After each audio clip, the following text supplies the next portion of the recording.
There comes a point when silence becomes betrayal, not just of others, but of yourself. Emotional abuse doesn't leave bruises you can see, but it will break your spirit in silence. And the truth is, we don't often realize we're drowning until we're already underwater.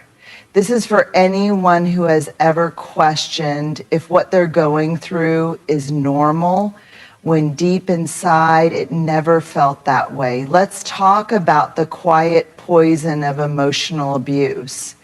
The kind that whispers, manipulates, and chips away at your self-worth until you no longer recognize the person in the mirror. Gaslighting is one of the most insidious forms of emotional abuse because it's subtle at first and then it becomes your reality. It starts with little things. You recall a conversation that hurt you and they say, "That never happened." You bring up something they said and they respond with, "You're imagining things," or worse, "You're crazy." And in that moment, you feel confused, but you brush it off. Maybe you misunderstood, right? Wrong. Over time, this pattern repeats. Again and again, your perception is dismissed, your memory is denied, your feelings are invalidated. You begin to second guess yourself constantly. You wonder, am I too sensitive? Did I make that up? You find yourself apologizing for being confused, unsure, or emotional when all along it was their manipulation that made you feel that way. Gaslighting doesn't just distort events, it rewires your ability to trust yourself. You stop speaking up. You keep things to yourself. You go numb because every time you've tried to express pain, it's been turned around and used against you. The worst part, you start thinking it's your fault. You begin to believe the lie that maybe you are too emotional. Maybe you are the problem. But here's the truth. Gaslighting is not a communication problem. It's a power strategy. It's used to dominate, to control, and to erase your voice. Someone who loves you should help you feel more clear, not more confused. They should affirm your experience, not distort it. If you constantly feel like you're defending your own reality in a relationship, you are not safe, you are being manipulated. And when someone trains you to stop trusting yourself, they are not just hurting you emotionally, they are stealing your power. You must reclaim it.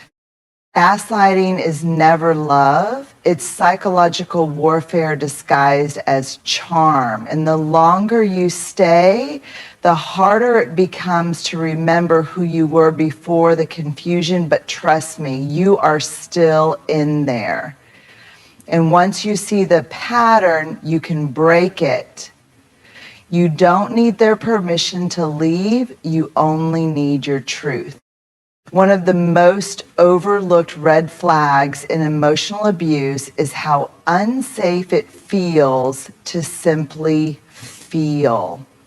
With an emotionally abusive person, your natural emotions, sadness, anger, hurt, joy, vulnerability, are treated not with empathy, but with hostility, shame, or punishment. Every time you express something real, they act like you're attacking them. If you cry, they roll their eyes. If you voice hurt, they dismiss you. If you get angry, they accuse you of being unstable or overreacting. They weaponize your emotions against you. So what do? You start suppressing. You learn to smile when you're breaking. You stay quiet when something hurts. You pretend everything is fine, even when your heart is screaming otherwise. Slowly, you disconnect from your own feelings, not because you're emotionally immature, but because they've made it unsafe to be human around them. What's worse is that they often turn your emotional needs into burdens. Instead of meeting you with curiosity or compassion, they shame you for needing anything at all. Why are you so emotional all the time? You're too much. You take everything so personally. These phrases aren't just rude. They're designed to make you doubt your inner world. And once they do that, they can control the narrative completely. Here's the truth. Your emotions are not the problem. Their inability to respect them is. A healthy person sees your feelings as invitations to deeper connection. An abusive person sees your feelings as threats to their power. Why? Because when you express discomfort, you're setting a boundary.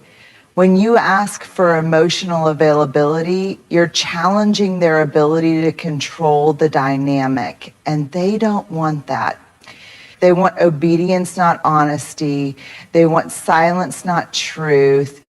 So they train you, consciously or unconsciously, to numb yourself in their presence. And when you numb your pain, you also numb your joy, your creativity, your confidence. Emotional abuse doesn't just break your heart, it dims your entire spirit.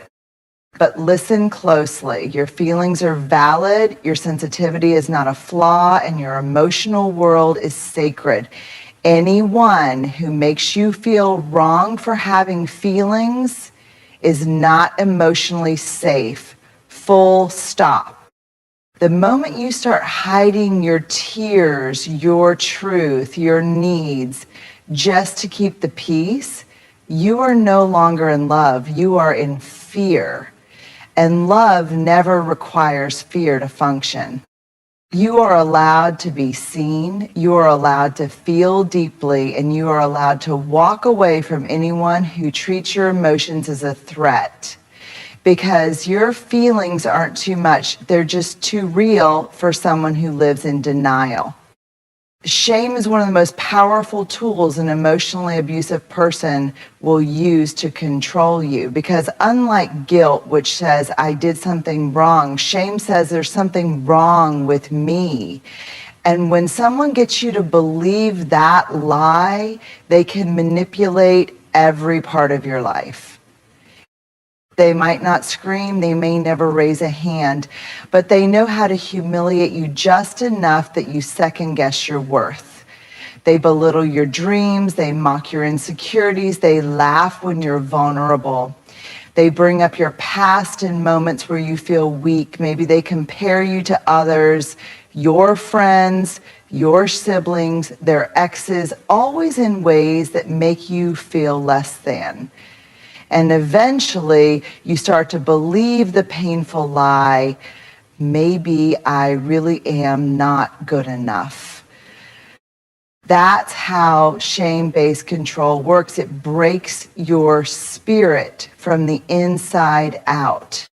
They might make backhanded comments in public or subtle jabs in private, but it's always enough to make you shrink. And when you try to confront them, they call you too sensitive. They say, it was just a joke, or you're overreacting. So you stop bringing things up.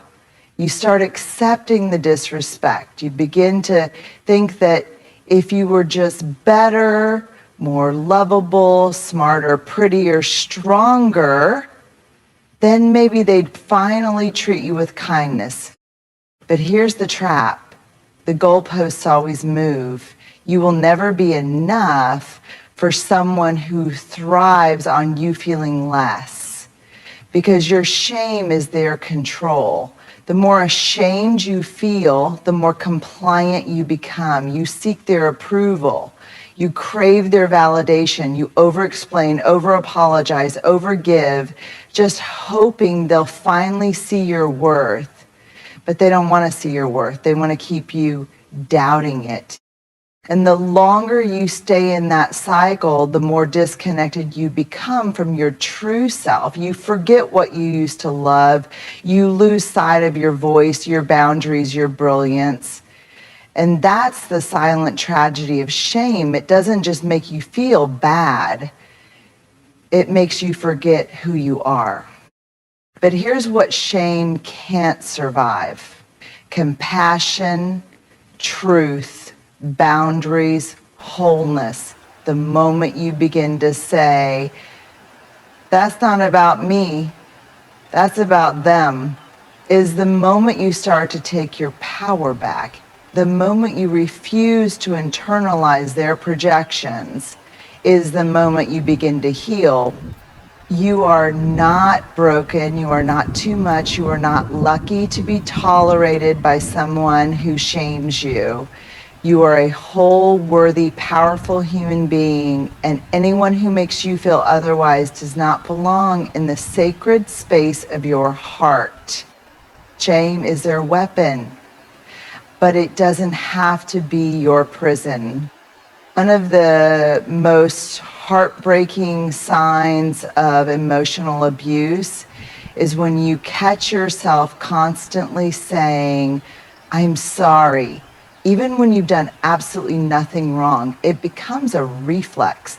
You apologize for having needs, for expressing hurt, for asking questions, for simply existing in a way that isn't perfectly pleasing to the other person. This isn't just about being polite or keeping the peace. This is about survival.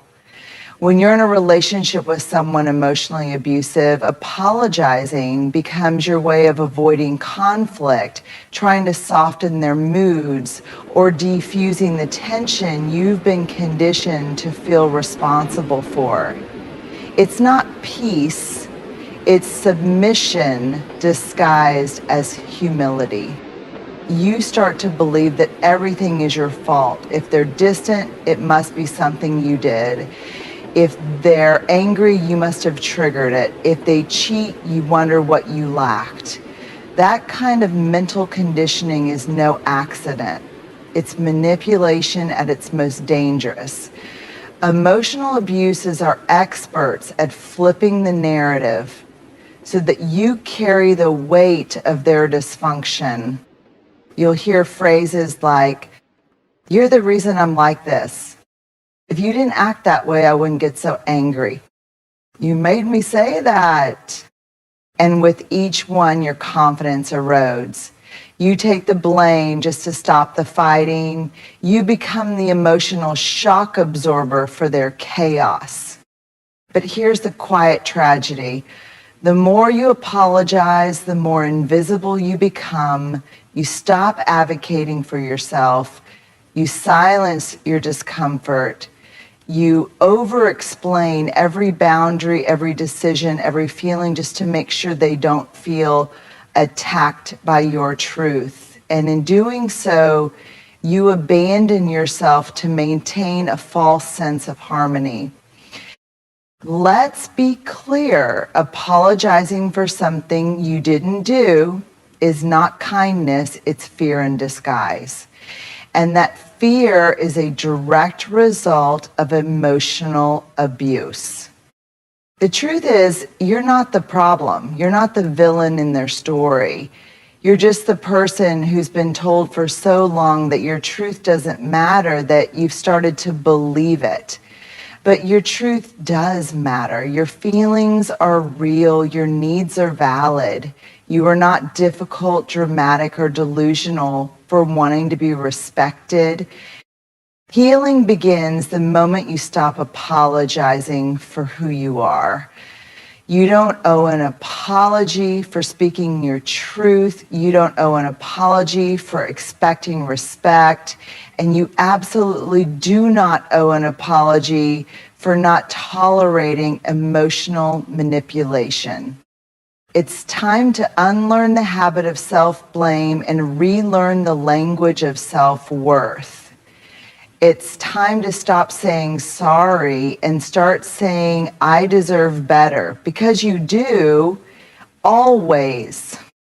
In emotionally abusive relationships, control often comes wrapped in silence, not in raised voices, but in strategic withdrawals, in eerie quiet, in cold stares that say more than words ever could.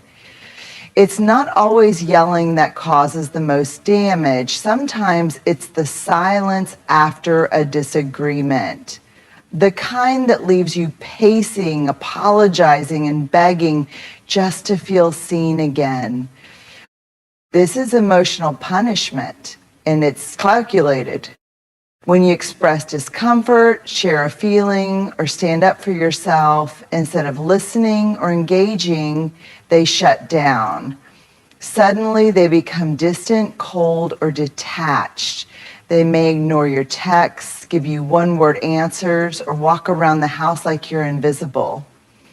It's as if they flipped a switch, and the warmth they once gave you is gone just like that. What they're doing is creating emotional starvation. They know that human beings are wired for connection. They know that love and attention feel like safety to you. So they remove that safety when you stop being convenient for them. It's not about communication, it's about power. Their silence is meant to make you uncomfortable, anxious, and ultimately compliant. You begin to ask yourself, did I say something wrong? You start tiptoeing around their moods, trying to decode their silence like it's a puzzle you can solve. You blame yourself for their withdrawal, and eventually you do the very thing they want. You shrink. You apologize for things you didn't do. You stop bringing up issues. You avoid asking for anything. You give up your emotional needs just to get back in their good graces. That's not love. That's emotional conditioning. And it doesn't end with silence. Sometimes their punishment comes in the form of sudden mood shifts. One moment they're loving, laughing, affectionate, and the next they're cold, irritated, hostile. You're left confused, feeling like you did something wrong, but you can't figure out what. That's the point. They want to keep you disoriented, because when you're constantly on edge, constantly walking on eggshells, you're easier to control. They don't need to hit you to hurt you. They just have to pull away when you get too close to your truth. Here's a truth you must hold on to. A healthy relationship doesn't make you anxious every time you speak your mind. A healthy person doesn't weaponize affection and emotional availability. Silence should never be a punishment. Withdrawal should never be a form of control. Love should never feel like a reward you have to earn. If you find yourself living in fear of someone's moods, constantly trying to chase back connection, constantly trying to please your way into being treated kindly, you are not in love. You are in a cycle of emotional manipulation. And the most powerful thing you can do is break it. You deserve consistent, safe, emotionally mature love. You deserve to speak freely, feel fully, and never fear abandonment for being authentic. Let their silence be the loudest sign you need. This is not love. It's control. And you have every right to walk away. Leaving an emotionally abusive relationship is not just about packing your things or changing your phone number. It's about reclaiming your identity, your voice, and your right to exist without fear. It's not about being petty or dramatic. It's about surviving and then choosing to live. You see, emotional abuse is designed to wear you down so quietly that you don't even realize how much of yourself you've given up. Your laughter becomes quieter, your dreams become smaller, your voice becomes more hesitant, your spirit dims day by day, piece by piece. You trade in your peace for temporary acceptance. You barter your boundaries to avoid punishment. You bend until you forget how it feels to stand tall. So when you leave, don't leave quietly. Leave loud. Weave. with your truth echoing behind you like thunder. Leave with your dignity wrapped around your shoulders like armor. Because here's what they don't expect. They don't expect you to stop explaining. They don't expect you to stop apologizing. They don't expect you to remember who you were before they made you believe you were too much or not enough. Leaving loud doesn't mean revenge. It means no more whispering your pain. It means speaking your story out loud. Even if your voice shakes, it means letting the world know I will never be treated like that again. Leave fully, not halfway. Don't leave 1 foot in and 1 foot out. Still checking on them, still answering their texts, still hoping they'll finally say what they never could when you are breaking in front of them. Closure doesn't come from them. It comes from you choosing yourself over and over, even when it hurts. Don't let guilt pull you back. Don't let fear convince you that you won't find love again. Don't let the voice they planted in your head keep whispering that you're too sensitive, too emotional, too flawed. That voice isn't yours.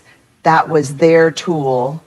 And now it's your job to unlearn it. Leave now. Not when they get better, not after one more chance, not when you feel strong enough. There is no perfect time. There is only now. And now is sacred. Now is when your future begins. Now is when you choose your soul over your suffering. You're not walking away because you gave up. You're walking away because you finally remembered. You were never meant to be kept small just to be kept at all. So gather your courage, speak your truth, and walk away, not because you don't love them anymore, but because you love yourself enough to stop tolerating what was never love in the first place. Leave loud, leave fully, leave now, and never look back. Emotional abuse doesn't always scream, it whispers. It confuses,